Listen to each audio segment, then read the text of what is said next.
প্রিয় বন্ধুরা, আমি কমরেড সামাদ, সভাপতি বাংলাদেশের কমিউনিস্ট পার্টি মার্ক্সবাদী। আগামীকাল সকাল 11টায় জাতীয় প্রেস ক্লাবের সামনে বাংলাদেশের কমিউনিস্ট পার্টি মার্ক্সবাদীর এক সমাবেশ ও বিক্ষোভ মিছিলের আয়োজন করেছে। ডক্টর ইউনূসের ইন্টারিম সরকার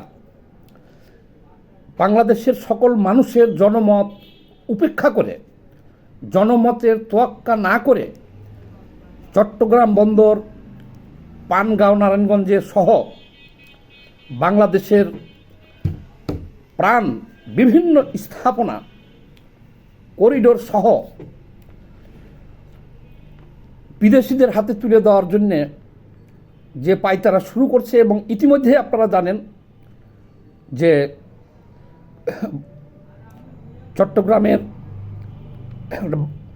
বন্দরের যে টার্মিনাল, এটা অলরেডি ডেনমার্ক এবং মোটের উপর এক কথাই হলো সাম্রাজ্যবাদের দালাল হিসেবেই ডক্টর ইউনূস এই দেশে এসেছিল, সুযোগ পেয়েছে।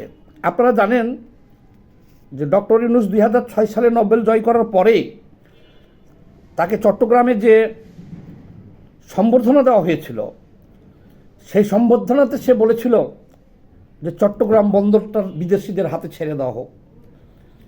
সেই 2006 সাল থেকে সে লাগিয়ে রয়েছে। এই এখন সুযোগ পাওয়ার পরে সে সেটাকে কাজে লাগিয়েছে। এটা আমরা মনে করি যে তার যে নোবেল বিজয় ছিল তারই একটা অংশ।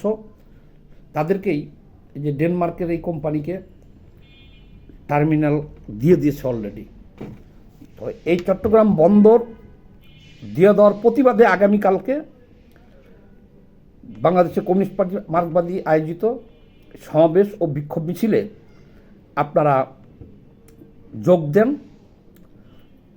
সবার জন্য উন্মুক্ত, দলে দলে যোগ দিবেন। আশা করি বাকি কথা সমাবেশেই বলবো। ধন্যবাদ, ভালো থাকবেন।